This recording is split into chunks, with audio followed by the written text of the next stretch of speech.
بسم الله الرحمن الرحيم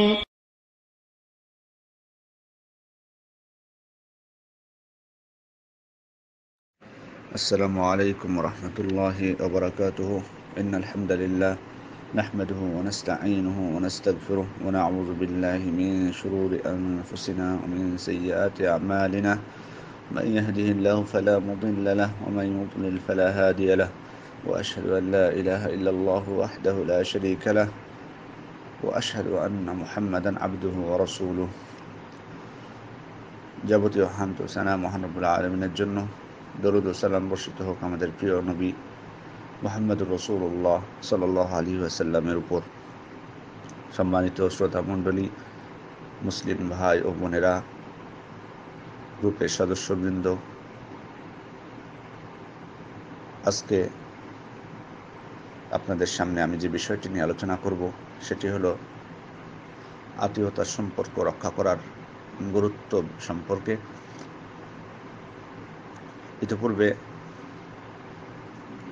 সন্তানের অধিকার এবং পিতামাতার অধিকার সম্পর্কে বা পিতামাতার প্রতি সন্তানের কী কর্তব্য রয়েছে এবং সন্তানের প্রতি পিতামাতার কী কর্তব্য রয়েছে সে বিষয়ে আলোচনা করেছি। এবং আমরা জানি যে আত্মীয়র মধ্যে সর্বপ্রথম স্তর সেটি হচ্ছে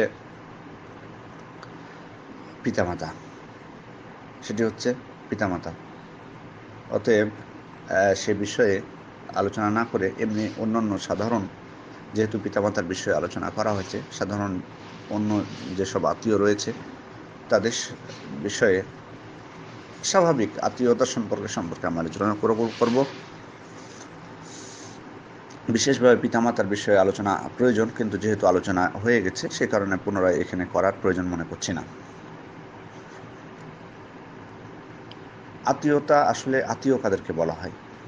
আত্মীয় প্রধানত দুই প্রকার: রক্ত সম্পর্কীয় বা বংশীয়, যেমন পিতামাতা, দাদা দাদি, ভাই বোন, চাচা চাচি, মামা খালা ইত্যাদি।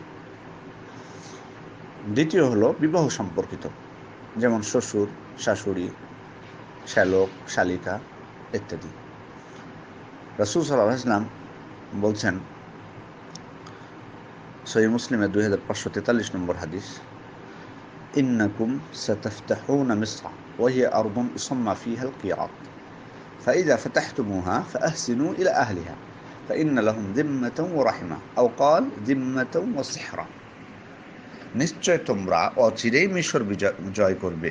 সেটা এমন একটি ভূমি যাকে কিরাত বলা হয়, অর্থাৎ যেখানে দিনার দিরহামের প্রাচুর্য রয়েছে। রাসূল সাল্লাম বলছেন, যখন তোমরা সেটা জয় করবে তখন সেখানকার অধিবাসীদের সাথে উত্তম ব্যবহার করবে, কেননা তাদের জ্ঞাতি সম্পর্ক রয়েছে। অথবা তিনি বলেছেন যে বংশীয় ও বৈবাহিক সম্পর্ক রয়েছে, তাদের সাথে বংশীয় ও বৈবাহিক সম্পর্ক রয়েছে। কিভাবে? ইসমাইল আলাইহিস সালামের মাতা হাজেরার দিক দিয়ে বংশীয় এবং রক্ত সম্পর্কীয়, এবং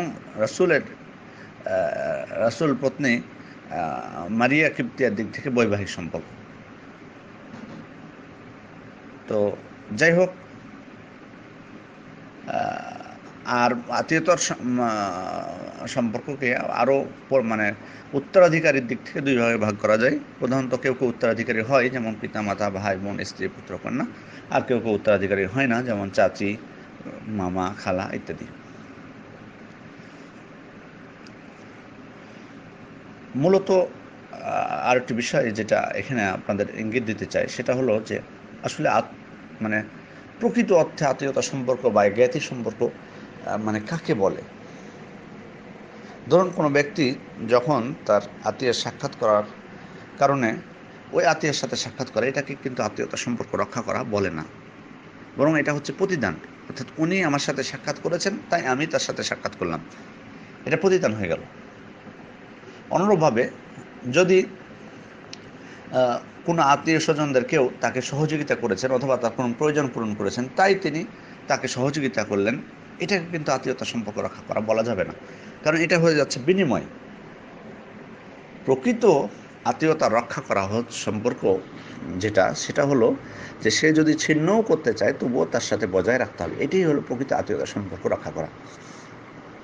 আত্মীয় দুর্ব্যবহার করলেও তাদের সাথে সাক্ষাৎ করতে হবে, খোঁজ খবর নিতে হবে, তাদের সাথে সদাচরণ করতে হবে। তারা যদি অসদাচরণ করে তবুও তাদের সাথে উত্তম আচরণই করতে হবে। এই কারণে রাসূল সাল্লাল্লাহু আলাইহি ওয়াসাল্লাম বলছেন, সহিহ বুখারী 5991 নম্বর হাদিস, লাইসাল ওয়াসিলু বিল মুকাফিহ ওয়ালাকিন্নাল ওয়াসিলু আল্লাযী ইযা ক্বাতাআত রাহিমহু ওয়াসালাহা। প্রতিদানকারী আত্মীয়তার হক সংরক্ষণকারী নয়, আত্মীয়তার হক সংরক্ষণকারী নয়, বরং আত্মীয়তার হক সংরক্ষণকারী সে ব্যক্তি যে আত্মীয়তার সম্পর্ক ছিন্ন হবার পরও তা বজায় রাখে। তাহলে এটা কিন্তু আমার কথা না। আপনারা হয়তো অনেকে ভাবলেন যে এটা আমি বলতেছি না, এটা রাসূল সাল্লাল্লাহু আলাইহি ওয়াসাল্লাম বলে গেছেন স্পষ্টভাবে যে প্রতিদান দেওয়া এটা কিন্তু আত্মীয়তার সম্পর্ক রক্ষা করা বলে না। স্পষ্ট বলে গেছেন রাসূল সাল্লাল্লাহু আলাইহি ওয়াসাল্লাম, আত্মীয়তার হক সংরক্ষণকারী নয় যে প্রতিদান দেয়, বরং আত্মীয়তার হক সংরক্ষণকারী সে ব্যক্তি যে আত্মীয়তার সম্পর্ক ছিন্ন হবার পরও বা ও ছিন্ন করতে চাইলেও যে বজায় রাখে। সেটাই হচ্ছে প্রকৃত অর্থে আত্মীয়তার সম্পর্ক, আত্মীয়তার হক সংরক্ষণকারী ব্যক্তি। তো যাই হোক, আত্মীয়তার সম্পর্ক রক্ষার গুরুত্ব শরীয়তে অনেক। প্রথমত এটা আল্লাহ তাআলার নির্দেশ। মহান আল্লাহ তাআলা পবিত্র কোরআনের অসংখ্য জায়গায় বলেছেন, যেমন তিনি বলছেন, ওয়া'বুদুল্লাহ ওয়া লা তুশরিকু বিহি শাইয়্যান ওয়া বিল ওয়ালিদাইনি ইহসানা ওয়া বিযিল কুরবা ওয়াল ইয়াতামা ওয়াল মাসাকিন ওয়াল জারি যিল কুরবা ওয়াল জারিল জুনুবি ওয়াস সাহিবি বিল জামবি ওয়া ইবনিস সাবিল ওয়া মা মালাকাত আইমানুকুম। তোমরা আল্লাহর ইবাদত করবে এবং কোনো কিছুকে তার সাথে শরীক করবে না, শিরক করবে না, পিতামাতা, আত্মীয় স্বজন। তারপরে আরও তিনি উল্লেখ করেছেন তাদের সাথে সদ্ব্যবহার করার জন্য। এখানে দেখুন পিতামাতার পরেও আত্মীয় স্বজনের কথা বলা হয়েছে। সুতরাং এটা আল্লাহ তাআলার নির্দেশ। শুধু তাই নয়, রাসূল সাল্লাল্লাহু আলাইহি ওয়াসাল্লাম দেখুন আত্মীয়তার সম্পর্ক রক্ষার ব্যাপারে হাদিসেও অনেক তাগিদ রয়েছে, পবিত্র কোরআনে যেমন রয়েছে হাদিসেও কিন্তু তাগিদ রয়েছে। যেমন আবু হুরায়রা রাদিয়াল্লাহু আনহু বলছেন, লাম্মা উনজিলাত হাযিহিল আয়াহ ওয়া আনজির আশীরাতাকাল আকরাবিন দাআ রাসূলুল্লাহ সাল্লাল্লাহু আলাইহি ওয়াসাল্লাম কুরাইশান ফাজতামাউ ফাআম্মা ওয়া খাসসা ফাকালা ইয়া বানি কা'ব ইবন লুআই আনকিদু আনফুসাকুম মিনান নার, ইয়া বানি মুররা ইবন কা'ব আনকিদু আনফুসাকুম মিনান নার, ইয়া বানি আব্দ শামস আনকিদু আনফুসাকুম মিনান নার, ইয়া বানি আব্দ মানাফ আনকিদু আনফুসাকুম মিনান নার, ইয়া বানি হাশিম আনকিদু আনফুসাকুম মিনান নার, ইয়া বানি আব্দুল মুত্তালিব আনকিদু আনফুসাকুম মিনান নার, ইয়া ফাতিমা আনকিদি নাফসাকি من النار فإني لا أملك لكم من الله شيئا غير أن لكم رحما أبلها ببلالها। অর্থাৎ যখন আয়াতটি নাজিল হলো, ও আনজির আশীরাতাকাল আকরাবিন, তোমার নিকট আত্মীয়দের সতর্ক করো, আয়াতটি নাজিল হওয়ার পর রাসূল সাল্লাল্লাহু আলাইহি ওয়াসাল্লাম ডাক দিয়ে বললেন, হে বনি কা'ব ইবনে লুই, নিজেদেরকে জাহান্নামের আগুন থেকে রক্ষা করো। হে আব্দে মানাফ গোত্রীয় লোকজন, নিজেদেরকে জাহান্নামের আগুন থেকে রক্ষা করো। হে হাশিম বংশীয়রা, নিজেদেরকে আগুন থেকে রক্ষা করো। হে আব্দুল মুত্তালিবের বংশের লোকজন, নিজেদেরকে আগুন থেকে রক্ষা করো, জাহান্নাম থেকে রক্ষা করো। হে ফাতেমা, মুহাম্মদের কন্যা, নিজের কন্যাকে লক্ষ্য করে বলছেন, নিজেকে আগুন থেকে রক্ষা করো, নতুবা আমি তোমাকে আল্লাহর কখনো হতে রক্ষা করতে পারবো না, আমার করার কিছুই থাকবে না, কেবল তোমরা যে আমার রক্তের বন্ধনে বাঁধা, এই যা আমি আমার রক্তের হক আদায় করি। সুতরাং এই হাদিসটি সহিহ মুসলিমের 204 নম্বর হাদিস। অন্যান্য হাদিসে এসেছে, অন্যান্য গ্রন্থেও হাদিসটি এসেছে বিভিন্নভাবে। তো যাই হোক, আত্মীয়তার সম্পর্কে হাদিসেও গুরুত্ব রয়েছে। রাসূল সাল্লাল্লাহু আলাইহি ওয়াসাল্লাম তিনি এ ব্যাপারে অনেক নির্দেশ এসেছে। তাকে জিজ্ঞেস করা হয়েছিল, একজন সাহাবী জিজ্ঞেস করেছিলেন যে আমাকে এমন একটি আমলের কথা বলুন যা আমাকে জান্নাতে প্রবেশ করাবে। রাসূল সাল্লাল্লাহু বললেন, তার কি হয়েছে, এবং বললেন, তার দরকার রয়েছে, তো তুমি আল্লাহর ইবাদত করবে, তার সঙ্গে অপর কিছুকে শরীক করবে না, সালাত আদায় করবে, যাকাত আদায় করবে এবং আত্মীয়তার সম্পর্ক অটুট রাখবে। এটি সহিহ বুখারী 1396 নম্বর হাদিস। শুধু তাই নয়, সম্মানিত শ্রোতা মণ্ডলী, আত্মীয়তার সম্পর্ক রক্ষা করা হচ্ছে ইমানের পরিচয়। সেজন্য রাসূল সাল্লাল্লাহু আলাইহি ওয়াসাল্লাম বলছেন, মান কানা ইউমিনু বিল্লাহি ওয়াল ইয়াউমিল আখির ফালিয়াসিল রাহিমাহু, যে ব্যক্তি আল্লাহ এবং পরকালের প্রতি বিশ্বাস রাখে সে যেন আত্মীয়তার সম্পর্ক বজায় রাখে। এটি সহিহ বুখারী 6138 নম্বর হাদিস। শুধু তাই নয়, আত্মীয়তার সম্পর্ক রক্ষা করা মহান আল্লাহর সাথে সম্পর্ক স্থাপনের মাধ্যম। সেজন্য রাসূলুল্লাহ সাল্লাল্লাহু আলাইহি ওয়াসাল্লাম বলছেন, ইন্না রহিমা সুজনাতুম মিনার রহমান তাকুল ইয়া রব্বি ইন্নী কুতি'তু ইয়া রব্বি ইন্নী যুলিমতু ইয়া রব্বি ইন্নী উসিআ ইলাইয়া ইয়া রব্বি فيجيبها ربها عز وجل فيقول أما ترضين أن أصل من وصلك وأقطع من قطعك। অর্থাৎ রেহেম, আত্মীয়তার সম্পর্ক, রক্তের বাঁধন রহমানের অংশ বিশেষ। সে বলবে, হে আল্লাহ, আমি মাজলুম, আমি ছিন্নকৃত, হে প্রভু, আমার সাথে দুর্ব্যবহার করা হয়, হে প্রভু। তখন তার প্রতিপালক আল্লাহ তাআলা জবাব দিবেন, তুমি কি সন্তুষ্ট নও যে ব্যক্তি তোমাকে ছিন্ন করবে আমি তার সাথে সম্পর্ক ছিন্ন করব, আর যে তোমাকে যুক্ত করবে, সম্পর্ক বজায় রাখবে, আমি তার সাথে সম্পর্ক জুড়ে রাখবো, সম্পর্ক বজায় রাখবো। সুবহানাল্লাহ। ইমাম বুখারী রাহিমাহুল্লাহ তার আল আদাবুল মুফরাদের মধ্যে হাদিসটি উল্লেখ করেছেন, 65 নম্বর হাদিস। হাদিসটি সহিহ। শুধু তাই নয়, এই আত্মীয়তার সম্পর্ক রক্ষা করা এটি আল্লাহর নিকট অন্যতম একটি প্রিয় আমল। যে কোন হাদিস এসেছে সহিহ তারকিবের 2522 নম্বর হাদিস। রাসূল সাল্লাল্লাহু আলাইহি ওয়াসাল্লামকে জিজ্ঞেস করা হয়েছিল, আইয়ুল আমালি আহাব্বু ইলাল্লাহ, অর্থাৎ কোন আমল আল্লাহর নিকটে বেশি পছন্দনীয়। তিনি বলেছিলেন প্রথমে যে আল্লাহর উপর ঈমান আনা। তারপর তাকে জিজ্ঞেস করা হলো, তারপর কি? তখন তিনি উত্তরে বলেছিলেন, আত্মীয়তার বন্ধন অক্ষুণ্ণ রাখা। এবং তাকে জিজ্ঞেস করা হয়েছিল যে সব থেকে আল্লাহর নিকট অপছন্দনীয় আমল কি? তখন তিনি বলেছিলেন শিরক করা। তারপরে আবার জিজ্ঞেস করা হয়েছিল যে তারপরে কি? তখন তিনি বলেছিলেন যে আত্মীয়তার সম্পর্ক ছিন্ন করা হচ্ছে সব থেকে আল্লাহর নিকট অপছন্দনীয়। তাহলে কতটা গুরুত্বপূর্ণ চিন্তা করে দেখুন যে শিরক করার পরে সব থেকে অপছন্দনীয় আল্লাহর নিকট হচ্ছে আত্মীয়তার সম্পর্ক ছিন্ন করা। সম্মানিত শ্রোতা মণ্ডলী, আমরা এই বিষয়গুলোকে গুরুত্ব দেই না। আমাদের এই বিষয়গুলোতে সতর্ক হতে হবে। এটা অত্যন্ত গুরুত্বপূর্ণ বিষয়। আত্মীয়তার সম্পর্ক রক্ষা করলে মানুষের বয়স এবং জীবিকাও বৃদ্ধি পায়। রাসূল সাল্লাল্লাহু আলাইহি ওয়াসাল্লাম বলছেন, মান সাররাহু আন ইউবসাতা লাহু ফি রিজকিহি ওয়া আন ইউনসা লাহু ফি আসারিহি ফালিয়াসিল রাহিমাহু। যে চায় যে তার জীবিকা প্রশস্ত হোক এবং আয়ু বৃদ্ধি পাক, সেজন্য আত্মীয় স্বজনের সাথে ঘনিষ্ঠ আচরণ করে। এটি সহিহ বুখারী 2067 নম্বর হাদিস। তো অনেকে হয়তো এখানে প্রশ্ন করতে পারেন যে আমাদের জন্ম মৃত্যুতে লেখাই আছে মৃত্যু কখন হবে, তাহলে কি করে বয়স বৃদ্ধি পাবে? আর রিজিক তো লেখাই আছে, তাহলে কি করে বৃদ্ধি পাবে? এটির অর্থ হলো যে প্রথমত আপনার হায়াত এবং রিজিক যেটা মানে এটা দুই ভাগে বিভক্ত করা যায়। যেটা আল্লাহ তাআলাই শুধুমাত্র জানেন এবং যেটা পৃথিবী সৃষ্টির 50,000 বছর আগে লেখা হয়েছে তাকদীরে, সেটা কখনোই পরিবর্তন হবে না। কিন্তু যেটা ফেরেশতাদের নিকট লিপিবদ্ধ রয়েছে, সেটার কথা এখানে মূলত বোঝানো হয়েছে যে বিভিন্ন আমলের কারণে বা ঘটনার কারণে সেটি কম বেশি হতে পারে। এটি ফেরেশতাদের নিকট, যেটি ফেরেশতারা আগে থেকে জানতেন না, কিন্তু মহান আল্লাহ তাআলা জানতেন যে এই কারণে এই আমলটা সে করবে, যে কারণে তার নিকট যেটি লেখা আছে সেটি পরিবর্তন হয় না, কিন্তু ফেরেশতাদের নিকট সেটি পরিবর্তন হয়। যাই হোক, এই বিষয়ে আমরা হয়তো পরবর্তীতে আলোচনা করবো। এর আগেও আপনাদেরকে ইঙ্গিত দিয়েছি এই বিষয়ে।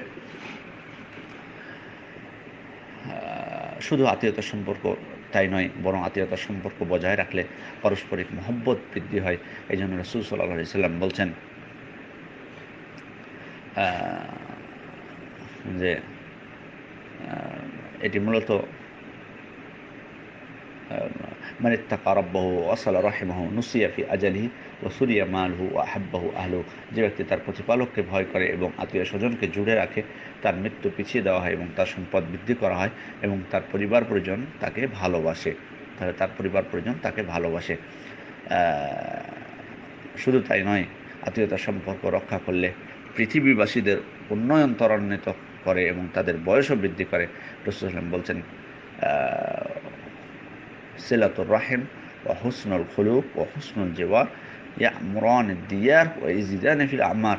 যাকে আত্মীয়তার সম্পর্ক রক্ষা করা, উত্তম চরিত্র এবং সৎ প্রতিবেশী দুনিয়ার অধিবাসীদের উন্নয়ন ঘটায় এবং বয়স বৃদ্ধি করে। শুধু তার নিজের নয়, বরং সবাই যখন পরস্পর আত্মীয় সম্পর্ক বজায় রাখবে, তখন পৃথিবীর উন্নয়ন হবে, আপনার দেশের উন্নয়ন ঘটবে, সকলের বয়স বৃদ্ধি পাবে। তো যাই হোক, এটা শুধু নিজেদের ক্ষেত্রে লাভবান নয়, আজকে শুধু তাই নয়, আত্মীয়তার সম্পর্ক এটা কিয়ামতের দিন সাক্ষ্য হবে।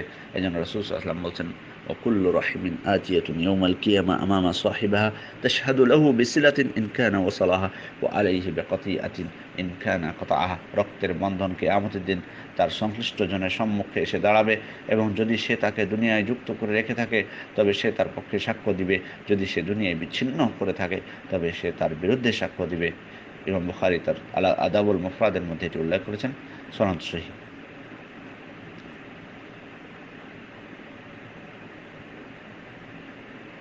এই আত্মীয়তার সম্পর্ক বৃদ্ধি করার কিছু উপায় রয়েছে।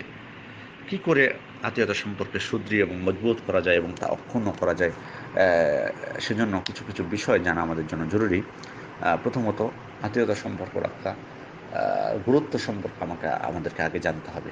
আত্মীয়তা সম্পর্ক রক্ষার গুরুত্ব সম্পর্কে আমাদের জানা লাগবে, কারণ এটা যদি আমরা গুরুত্বটা না জানি তাহলে কিন্তু এই বিষয়ে আমরা, সেজন্যই কিন্তু মূলত এই যে আপনাদেরকে বলি এতগুলো কোরআনের আয়াত উল্লেখ করতেছি, হাদিস উল্লেখ করতেছি, এটা কি জন্য? যাতে আপনারা এর গুরুত্বটা সম্পর্কে বুঝতে পারেন, আমরা সকলে এর গুরুত্ব সম্পর্কে অবহিত হতে পারি এবং সে অনুযায়ী আমল করতে পারি। সেজন্যই মূলত বলা। সেজন্যই আত্মীয়তা সম্পর্ক সুদৃঢ় করার প্রথম উপায় যেটি, সেটি হলো এর গুরুত্ব সম্পর্কে আমাদেরকে বোঝা লাগবে। তারপরে আত্মীয়তা সম্পর্ক ছিন্ন করার কি পরিণতি হবে সেটাও আমাদেরকে জানা লাগবে। শুধু তাই নয়, আল্লাহর নিকট সাহায্য প্রার্থনা করতে হবে যে হে আল্লাহ, আমি যেন আত্মীয়তা সম্পর্ক সুদৃঢ় করতে পারি, বন্ধন রক্ষা করতে পারি, কারণ এটি নেকির কাজ, এটি জান্নাতে যাওয়ার মাধ্যম। তাহলে আল্লাহর নিকট সাহায্য প্রার্থনা করতে হবে। এবং শুধু তাই নয়, আত্মীয় স্বজনদের দুর্ব্যবহার সুন্দরভাবে মোকাবিলা করতে হবে। এটি কিন্তু উচিত। আগেই আপনাদেরকে যেটি ইঙ্গিত দিয়েছিলাম, আবার পুনরায় বলতেছি। একদিন ব্যক্তি রাসূল সাল্লাল্লাহু আলাইহি ওয়াসাল্লামের কাছে উপস্থিত হয়ে বললেন, আল্লাহ রাসূল, আমার ঘনিষ্ঠ আত্মীয় স্বজন রয়েছে, আমি তাদের সাথে সদ্ব্যবহার করি কিন্তু তারা আমার সাথে সম্পর্ক ছিন্ন করে, আমি তাদের প্রতি অনুগ্রহ করি কিন্তু তারা আমার সাথে অসদাচরণ করে, তারা আমার সাথে গোয়ার্তুমি করে, আমি সহ্য করি। তখন রাসূল সাল্লাল্লাহু আলাইহি ওয়াসাল্লাম বললেন, যদি তোমার বক্তব্য ঠিক হয় তবে তো তুমি যেন তাদের মুখে উত্তপ্ত ছাই পুড়ে দিচ্ছ, তোমার কারণে তাদের দুর্ভোগ আছে। যতক্ষণ পর্যন্ত তুমি এরূপ করতে থাকবে ততক্ষণ পর্যন্ত আল্লাহর পক্ষ থেকে একজন সাহায্যকারী তাদের মোকাবেলায় তোমার সাথে থাকবেন। সুবহানাল্লাহ। এটি সহিহ মুসলিমের 2558 নম্বর হাদিস। তাহলে খেয়াল করুন, আত্মীয় স্বজনদের কেউ যদি দুর্ব্যবহার করে, তাদের সাথে সদ্ব্যবহার যদি আপনি করেন তাহলে আপনার কত মর্যাদা। আত্মীয় স্বজনদের সাথে সম্পর্ক বৃদ্ধির অন্যতম উপায় হলো, যদি তারা ভুল করার পর কৈফিয়ত পেশ করে তাহলে তাদের সে কৈফিয়ত গ্রহণ করতে হবে, তাদেরকে ক্ষমা করে দিতে হবে, যেমনটি ইউসুফ আলাইহিস সালাম তার ভাইদের ক্ষেত্রে করেছিলেন। আপনারা সূরা ইউসুফ যদি পড়েন, সূরা ইউসুফ আলাইহিস সালামের ঘটনা, তাহলে এটি বুঝতে পারবেন। বিশেষ করে সূরা ইউসুফের 91 এবং 92 নম্বর আয়াত। তাদের অপরাধগুলোকে ক্ষমা করে দিতে হবে। মানুষকেও ভুলের ঊর্ধ্বে নয় এটা মেনে তাদের সাথে বিনয় এবং নম্র আচরণ করতে হবে। তাদের জন্য সাধ্যমতো ব্যয় করতে হবে, এটিও কিন্তু নির্দেশ। তাদের জন্য সাধ্যমতো ব্যয় করতে হবে। কারণ তাদের জন্য দান করলে অধিক সওয়াব পাওয়া যাবে এবং আত্মীয়তার সম্পর্ক রক্ষা হবে। আনাস রাদিয়াল্লাহু আনহু বলছেন, তিনি বলেছেন যে মদিনার আনসারদের মধ্যে আবু তালহা সর্বাধিক খেজুর বাগানের মালিক ছিলেন। মসজিদে নববীর নিকটবর্তী বাইরুহা নামক বাগানটি তার কাছে অধিক প্রিয় ছিল। আল্লাহ রসুল তার বাগানে প্রবেশ করে এর সুপ্রিয় পানি পান করতেন। আনাস রাদিয়াল্লাহু আনহু বলেন, যখন এই আয়াত অবতীর্ণ হলো, তোমরা যা ভালোবাসো তা থেকে ব্যয় না করা পর্যন্ত তোমরা কখনো পুণ্য লাভ করতে পারবে না, সূরা ইমরান 92 নম্বর আয়াত, তখন আবু তালহা রাসূল সাল্লাল্লাহু আলাইহি ওয়াসাল্লামের কাছে গিয়ে বললেন, আল্লাহ রসুল, আল্লাহ বলেছেন তোমরা যা ভালোবাসো তা হতে ব্যয় না করা পর্যন্ত কখনো পুণ্য লাভ করবে না। আর এই বাগানটি বা এই রুহা বাগানটি আমার কাছে অধিক প্রিয়, এটি আল্লাহর নামে সদকা করা হলো, আমি এর কল্যাণ কামনা করি এবং তা আল্লাহর নিকট আমার জন্য সঞ্চয় রূপে থাকবে। কাজে আপনি যাকে দান করা ভালো মনে করেন আপনি তাকে দান করুন। তখন আল্লাহ রাসূল বললেন, তোমাকে ধন্যবাদ, এ হচ্ছে লাভজনক সম্পদ, তুমি যা বলেছো তা শুনলাম, আমি মনে করি তোমার আপনজনদের মধ্যে তা বন্টন করে দাও। আবু তালহা বলেন, আল্লাহ রসুল, আমি তাই করব, অথবা তিনি তার আত্মীয় স্বজন আপন চাচার বংশধরদের মধ্যে তা বন্টন করে দিলেন। সহিহ বুখারীর 1461 নম্বর হাদিস। অতএব দেখুন, এবং শুধু তাই নয়, আত্মীয় স্বজনদেরকে যখন দান করবেন আপনি, তখন এটি দুটি এখানে বিষয় রয়েছে। রাসূল সেজন্য বলছেন, লাহুমা আজরান, আজরুল করাবা ও আজরুস সাদাকা, দ্বিগুণ সওয়াব পাবে। কেন? কারণ নিকট আত্মীয়দের সাথে যে সদ্ব্যবহার করা হলো সেজন্য, এবং সদকা করলো সেজন্য। তো যাই হোক, এই সমস্ত অন্য অন্য হাদিসেও রয়েছে, সাদাকা আলাল মিসকিন সাদাকাতুন ওয়া হিয়া আলা যিল কারাবা ইসনাতানি সাদাকাতুন ওয়া সিলাতুন। দরিদ্রদেরকে দান করলে কেবল সদকার সওয়াব মিলে, কিন্তু আত্মীয়দেরকে দান করলে সদকার সওয়াবও মিলে, আত্মীয়তার বন্ধন রক্ষা করার সওয়াব উভয়টাই পাওয়া যায়। এটি সহিহ বুখারীর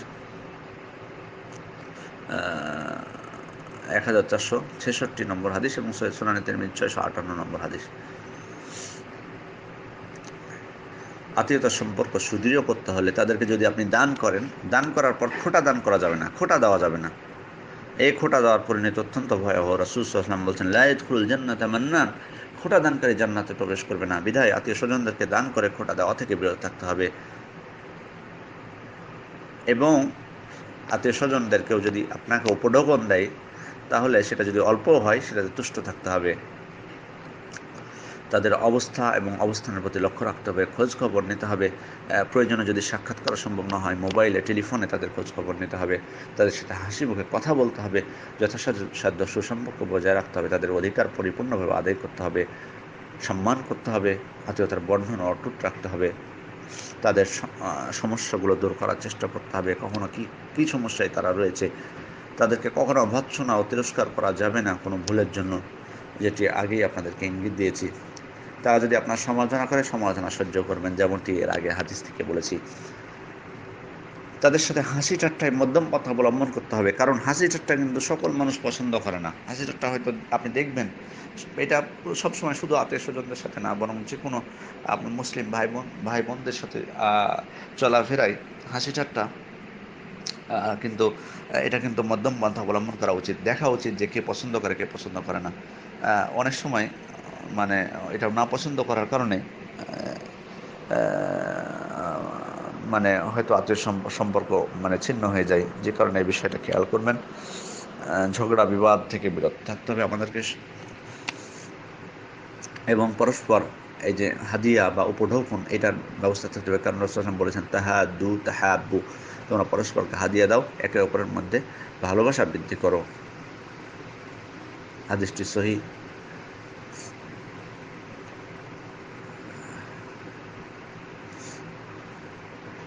যে কোনো প্রকার মানে আত্মীয়তার মধ্যে, আত্মীয়তার মধ্যে কোনো যদি বিবাদ হয়, তাহলে সেটা মীমাংসার জন্য চেষ্টা করতে হবে।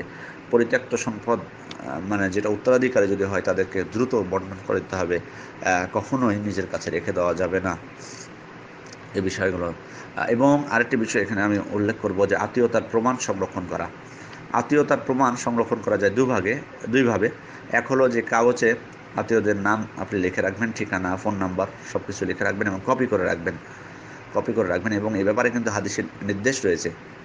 ওমর ইবনুল খাত্তাব তিনি মেম্বারের উপর দাঁড়িয়ে বলেছিলেন, তা'লামু আনসাবাকুম সুম্মা সিলু আরহামাকুম ওয়াল্লাহি ইন্নাহু লা ইয়াকুনু বাইনা আর-রাজুলি ওয়া বাইনা আখিহি শাই ওয়ালাউ ইয়া'লামু আল্লাযী বাইনাহু ওয়া বাইনা মিন দাখিলাতির রাহিম লা আওজাআহু যালিকা আন ইনতিহাকিহি। তোমরা বংশপঞ্জিকা, নসবনামা জেনে রাখো এবং সে অনুযায়ী ঘনিষ্ঠদের সাথে সম্পর্ক রক্ষা করো। আল্লাহর কসম, অনেক সময় কোনো ব্যক্তি তার বংশানুক্রমিক ভাইয়ের মধ্যে অপ্রীতিকর কিছু একটা ঘটে যায়, যদি সে জানতে পারত যে তার এবং তার মধ্যে রক্তের বন্ধন বিদ্যমান রয়েছে, তবে তাকে তার ভাইকে অপদস্থ করা থেকে নিবৃত্ত থাকত। তাহলে এখানে যেটি বলতে চেয়েছেন তিনি, যে অনেক সময় হয়তো আপনার সাথে আপনার একজন মুসলিম ভাইয়ের কোনো কিছু ঘটে গেল, দেখা যাচ্ছে যে তাদের মধ্যে রক্তের বন্ধন রয়েছে এবং সে সম্পর্ক রয়েছে, কিন্তু সে জানে না। যদি জানতো তাহলে এরকম ঘটতো না, ইবনে আব্বাস রাদিয়াল্লাহু আনহু থেকে বর্ণিত হয়েছে, তিনি বলছেন, ইহফাযু আনসাবাকুম তাসিলু আরহামাকুম, বংশপঞ্জিকা সংরক্ষণ করো এবং সে অনুযায়ী ঘনিষ্ঠজনদের সাথে সম্পর্ক বজায় রাখো, কেননা দূরের আত্মীয় ঘনিষ্ঠ আচরণ দ্বারা ঘনিষ্ঠতর হয়ে যায় এবং নিকটাত্মীয় ঘনিষ্ঠ আচরণের অভাবে দূর হয়ে যায়। রক্তের বন্ধন কিয়ামতের দিন তার সংশ্লিষ্ট জনের সম্মুখে এসে দাঁড়াবে। যদি সে দুনিয়ায় যুক্ত করে রাখে তবে সে তার পক্ষে সাক্ষ্য দিবে, যদি সে দুনিয়ায় ছিন্ন করে থাকে তবে সে তার বিরুদ্ধে সাক্ষ্য দিবে। সুতরাং এটি অত্যন্ত গুরুত্বপূর্ণ। এটি কিন্তু আমি বাস্তবেও দেখেছি যে অনেক সময় আমার নিজের ক্ষেত্রেও দেখেছি যে আমি জানতাম না ছোট থেকে যে ওরা আমাদের বংশের। পরবর্তীতে জানতে পারলাম আমার পিতার কাছ থেকে, তিনি বংশের সম্পর্কগুলো লিখে রেখেছেন। পরবর্তীতে জানতে পারলাম তারা আমার বংশের মধ্যে। তো সেজন্য যদি আমরা লিখে রাখি তাহলে আমাদের সন্তান যারা আছে তারাও বুঝতে পারবে। শুধু তাই নয়, এখানে আরেকটা পদ্ধতি হলো যে আত্মীয় স্বজনদের সাথে আপনি যখন সাক্ষাৎ করতে যাবেন তখন আপনাদের সন্তানদেরকে সাথে নিয়ে যাবেন, আমরাও নিয়ে যাব, যাতে করে তাদের সাথে সম্পর্ক বজায় রক্ষায় তারা অভ্যস্ত হয় এবং তাদের সাথে পরিচিত হয়। অনেক সময় এই জিনিসটি করি না, আমাদের দেখা যায় যে পিতা বাড়িতে নেই, তো বংশের কেউ বেড়াতে এসেছে, সন্তানরা জানেই না যে এ আমাদের বংশের বা আত্মীয়।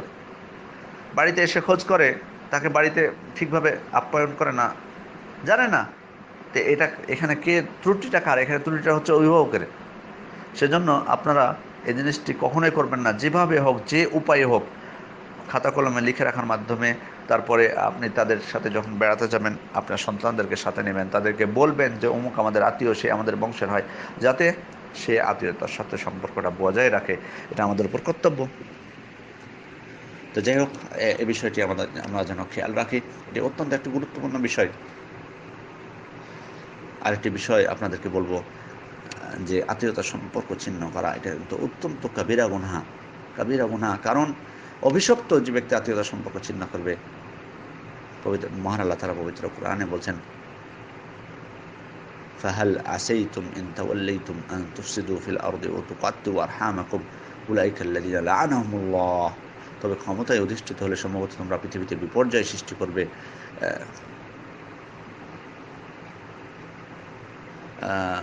এবং আত্মীয়তার বন্ধন ছিন্ন করবে। আল্লাহ তাআলা তাদেরকে লানত করেন। তিনি বলেছেন আল্লাহ তাআলা তাদেরকে লানত করেন, অর্থাৎ যারা আত্মীয়তার সম্পর্ক ছিন্ন করবে তাদেরকে লানত করেন। অন্য আয়াতে আল্লাহ বলছেন, والذين ينقضون عهد الله من بعد ميثاقه ويقطعون ما أمر الله به أن يوصل ويفسدون في الأرض أولئك لهم اللعنة ولهم سوء الدار।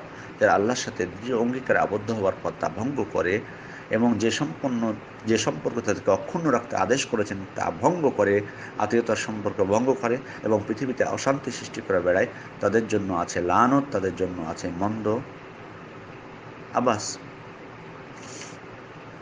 তো যাই হোক, শুধু তাই নয়, আত্মীয়তার সম্পর্ক ছিন্নকারী ক্ষতিগ্রস্ত ফাসেক দলের অন্তর্ভুক্ত, যেমনটি মহান আল্লাহ তাআলা পবিত্র কোরআনের সূরা বাকারার 26-27 নম্বর আয়াতে বলেছেন।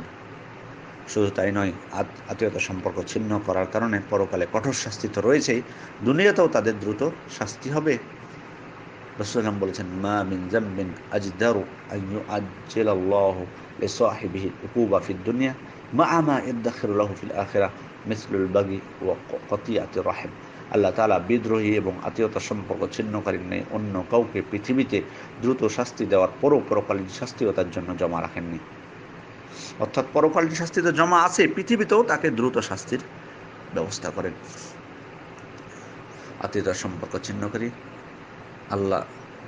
ছিন্নকারীর সাথে আল্লাহ তাআলা সম্পর্ক ছিন্ন করেন, যেমনটি এর আগে আপনাদেরকে হাদিস থেকে ইঙ্গিত দিয়েছি যে তিনি আল্লাহ তাআলা আত্মীয়তার সম্পর্ককে বলেছিলেন যে তোমার জন্য কি এটা যথেষ্ট নয় যে তোমার সম্পর্ক তোমাকে যে বজায় রাখবে,